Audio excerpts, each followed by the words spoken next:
Bismillahirrahmanirrahim. Assalamualaikum warahmatullahi wabarakatuh. Alhamdulillahirrabbilalamin. Wabihi nasta'in wa ala umuri dunia waddin. Wassalatu wassalamu ala sayyidil mursalin. Walhamdulillahirrabbilalamin. Islam mengajarkan kita untuk hidup sederhana, tidak berlebih-lebihan, dan selalu mempertimbangkan dampak dari setiap pilihan, termasuk dalam berpakaian. Jangan sampai karena mengikuti tren, hidup kita ini menjadi boros atau bahkan bisa merusak bumi. Ingin tahu lebih lanjut? Simak video berikut.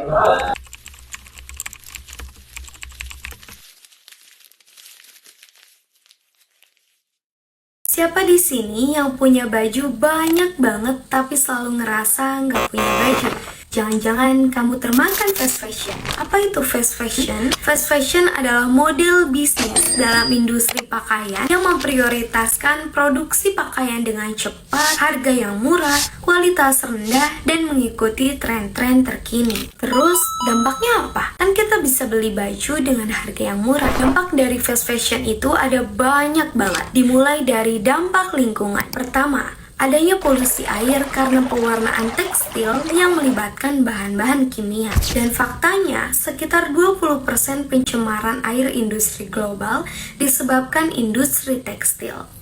Kedua, limbah tekstil. Banyak banget model fast fashion yang berakhir di tempat sampah dan membutuhkan waktu yang lama untuk terurai, bahkan mencemari tanah dan air. Terus, cara menghindarinya kayak gimana? Tidak impulsif buying, membeli baju karena FOMO mengikuti tren atau kepancing diskon. Jadi, pastiin beli baju yang kamu suka dan yang kamu butuhkan. Quality over quantity. Pilihlah baju yang berkualitas tinggi, jadi baju kamu bisa bertahan lama dan gak cepat rusak. Membeli outfit timeless, warnanya netral, desainnya minimalis, multifungsi, bisa dipakai formal ataupun casual. Thrifting, yaps, membeli baju bekas atau second hand yang kualitasnya tetap bagus tapi bisa mengurangi limbah tekstil. Jadi berbijaklah dalam berbelanja pakaian. Sebagai khalifah di bumi, manusia diberi amanah untuk menjaga alam, bukan merusaknya, karena Islam memegang prinsip keberlanjutan. Apa yang kita tanam, itu yang akan dipetik oleh anak dan cucu kita nanti. Ingin tahu lebih lanjut? Simak video berikut.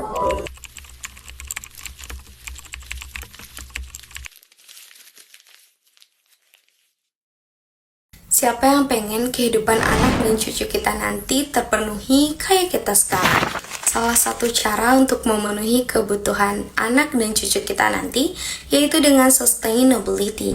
Sustainability adalah upaya untuk memenuhi kebutuhan kita saat ini tanpa mengorbankan generasi mendatang untuk memenuhi kehidupan mereka nanti, baik pada lingkungan, sosial, ataupun ekonomi. Atau simpelnya, kita harus tahu hak itu apa, sekaligus dibarengi dengan sikap adil di dalam diri kita. Jika kita memiliki hak untuk memakan sayuran dari tumbuhan, maka kita juga harus adil dengan cara menanam tumbuhannya kembali. Ketika kita memiliki hak untuk memakan makanan, maka kita juga harus bersikap adil terhadap lingkungan dengan cara mendaur ulang makanan tersebut, bisa dijadikan pupuk ataupun pakan hewan. Ketika kita memiliki hak untuk membeli pakaian, maka kita juga harus bersikap adil terhadap lingkungan dengan cara membeli pakaian yang dapat dipakai jangka panjang, kualitas, dan pastinya menggunakan bahan yang ramah lingkungan.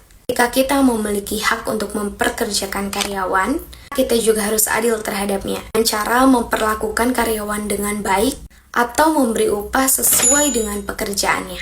Mulai dari langkah kecil ini, kamu sudah membantu dunia menjadi tempat yang lebih baik lagi.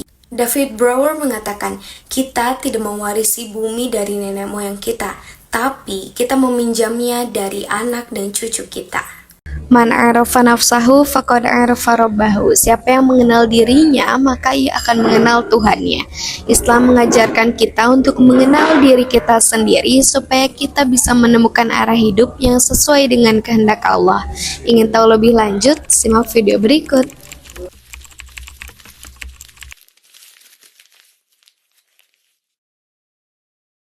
Bakat aku apa ya? Terus selama ini aku jadi diri sendiri atau cuma pura-pura? Kamu pernah ngerasa bingung sama diri sendiri? Atau ngerasa hidup kamu gak punya arah? Itu namanya krisis identitas. Krisis identitas itu saat kamu nggak yakin dengan siapa kamu sebenarnya. Hal ini bisa terjadi karena perubahan yang besar di hidup kamu, tekanan sosial, memenuhi ekspektasi orang lain, atau memang kamu sedang mencari jati diri. Coba kamu bayangin ada banyak potongan puzzle yang berseliweran di atas meja, tapi ketika disusun banyak potongan yang hilang dan akhirnya jadi gambar yang gak lengkap. Puzzle yang hilang itu sebagai elemen-elemen identitas diri kamu yang belum kamu ketahui atau belum kamu temukan. Jadi, tugas kamu itu cari potongan-potongan puzzle agar terbentuk menjadi gambar yang sempurna. Cara nyari potongan puzzle-nya gimana? Pertama, refleksi diri. Luangkan waktu untuk bertanya pada diri sendiri.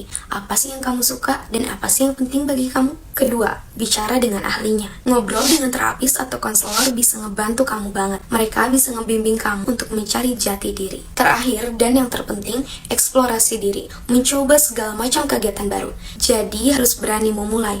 Karena kalau kita nggak mulai, kita nggak akan pernah menemukan jati diri kita. Jangan lihat jalan orang lain, tapi berjalanlah di jalan kamu sendiri.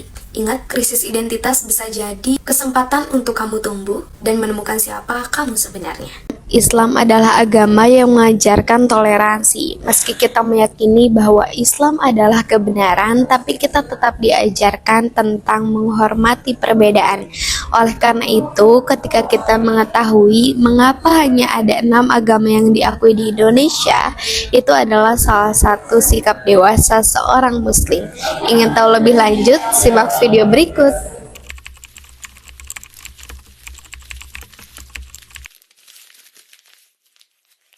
Kenapa ya cuma ada 6 agama yang diakui sama negara kita? Sejarahnya dimulai waktu Indonesia merdeka, yaitu tahun 1945. Waktu itu negara kita lagi nentuin dasar negara, dan para pendiri bangsa sepakat untuk menggunakan Pancasila. Satu sila pertama yaitu ketuhanan yang Maha Esa, mengajak kita untuk menghormati Tuhan, tapi dengan tetap menjaga kerukunan antar umat beragama. Jadi akhirnya negara cuma mengakui 6 agama yang punya konsep Tuhan yang Esa, yakni ada agama Islam, Protestan, Katolik, Hindu, Buddha, dan juga Konghucu. Kenapa sih cuma 6? Karena 6 agama ini udah lama di Indonesia dan punya sejarah yang kuat di sini. 6 agama ini sudah berkembang dan diterima oleh masyarakat. Terus gimana dengan agama yang lain? Tenang, agama atau kepercayaan lain tetap bisa berkembang di Indonesia. Bedanya mereka tidak mendapatkan fasilitas resmi dari negara seperti 6 agama yang telah diakui. Walaupun hanya 6 agama yang diakui, yang terpenting adalah toleransi. Agar kita tetap bisa hidup berdampingan dan saling menghormati apapun agama kita. Kadang kita pernah mengalami hal-hal aneh seperti deja vu, seolah-olah kita pernah mengalami sebelumnya. Islam mengingatkan bahwa manusia itu memiliki batas dan ada hal-hal tertentu yang hanya Allah lah yang tahu hakikatnya. Itulah mengapa iman itu penting. Saat logika tak bisa menjelaskan, ada hati yang tetap bisa percaya. Ingin tahu lebih lanjut? Simak video berikut.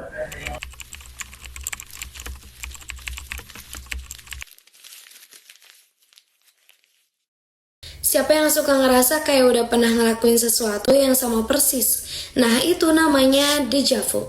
Dan faktanya 60-80% orang itu pernah ngalamin hal ini. Sederhananya, otak kita ngasih sinyal kalau ini adalah sesuatu yang pernah kita alami. Padahal ini adalah pengalaman yang baru.